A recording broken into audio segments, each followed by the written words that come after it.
Greetings gamers, Fiat here, and in this vid, this unlikely vid for my channel standards, I will be bringing to your attention 5 Souls-like games if you enjoy previous entries in the niche genre. That is games like Dark Souls, Bloodborne, Neo, and of course the much more recent and extremely popular Elden Ring. Now, I will not be going about any specific order. I will give you all the info I have and we can discuss what we should be expecting in the comment section below. Without further ado, let's get to it.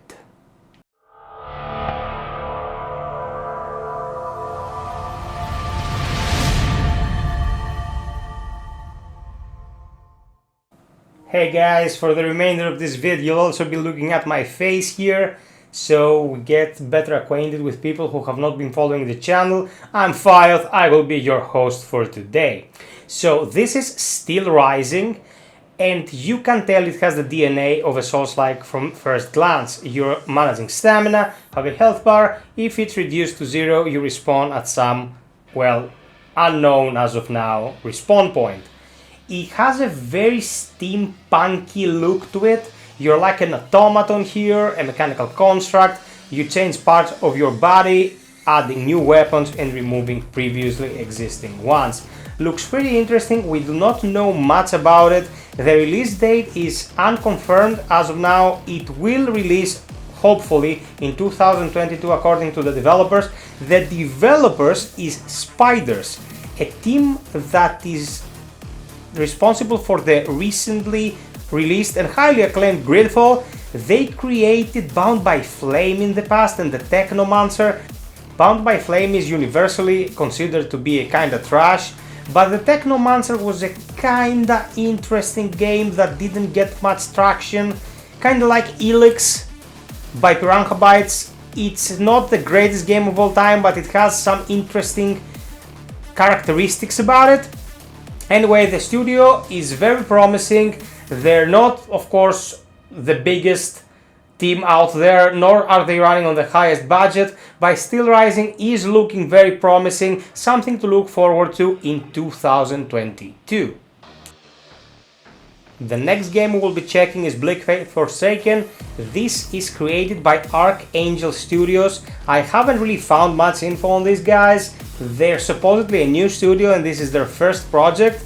This kind of raises a couple red flags, but we can always be optimistic, especially when it comes to the indie scene. We've seen some excellent games from small studios like Hillpoint and Mortal Shell recently. So this is listed as a survival game, not a Souls-like. Well, if any game is listed like a Souls-like.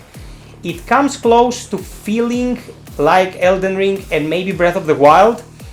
It merges 3 epochs supposedly. One is a high fantasy or dark fantasy, the other one is horror, the other one is science fiction. I can't give you a lot of info, I haven't played any of the builds, I don't have any insider knowledge. It's coming out during the second quarter of 2022 supposedly. It looks very dark, very bleak indeed, and I would urge you all to just go and have a look at the trailer. The music there is insane. I didn't want to include it for self-explanatory reasons. Look out for this in the second quarter of 2022. Now this one is probably my most anticipated of the batch and it totally took me by storm. This is Lies of Pi. And guys, it's a Victorian Souls-like with horror elements based on the Pinocchio fairy tale. Now, I have to give it to them because Pinocchio is a very dark fairy tale indeed, one of the darkest ones, but because of its kind of playful nature, it's recited to children and considered to be a children's book, but it really isn't. It's pretty messed up and I love this in a Souls-like game. Pinocchio here looks like, I don't know, Timothée Chalamet wearing a tuxedo-like attire and going about the city destroying monsters and automatons and stuff like that. Very, very interesting looking stuff, and it has a layer of mystery about it that is very reminiscent of Bloodborne. So maybe these guys at round 8 were like, well, no one's making Bloodborne 2, you're not even making a patch for it to run 60 FPS, we're gonna make Bloodborne 2, pips. And here we are. Lies of Pi was shown, it was pre-alpha footage, I believe, and we don't have a concrete date for its release yet. You can see from the gameplay here, though, it's aiming at being a pretty high-tech, pretty current-gen project. High fidelity, high resolutions, fluid gameplay. Even in this state, the game looks very, very sharp, and I really hope these guys can pull it through. I think it's their first project. If they can pull something like this off and leave a good impression, I imagine there will be awesome stuff ahead of them in the years to come. Look forward to Lies of Pi in the upcoming months. I'm sure we will have some sort of reveal really, really soon. Now this one, I believe, doesn't require an introduction, is the sequel to the highly acclaimed Salt and Sanctuary. This is called Salt and Sacrifice. It's coming out on the 10th of May, less than a week from now, and it looks to be as charming and interesting as its predecessor.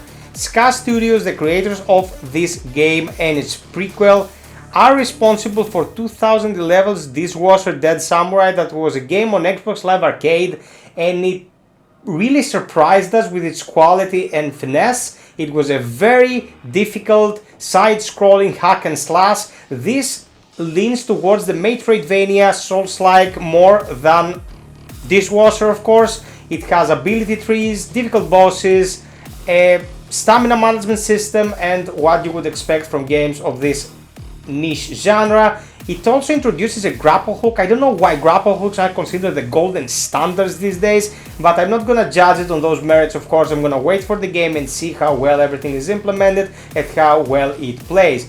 If you're looking for something really solid and expected to be good in the upcoming days during the summer drought that is ahead of us, this one, Salt and Sacrifice, is coming out really, really soon. Keep an eye out for it. Out of all the games in this list, this is probably the one that you've seen before. This is Thiamisia from Overborder Studios.